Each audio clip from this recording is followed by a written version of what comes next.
The Louisiana State Senate approves a proposal that would force slumlord nonprofit property owners to pay taxes, sending the measure to Governor Edwards' desk. The proposal passed unanimously this afternoon. Our Fox 8 Defender stories on the Willows, Park Fontaine, and the Belmont Apartments motivated State Rep Jason Hughes to write this proposed constitutional amendment.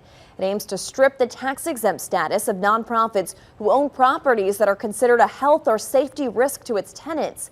Now that the measure has won approval of state lawmakers, the governor is expected to sign it. Then it will be put on a ballot this fall for voters to decide on.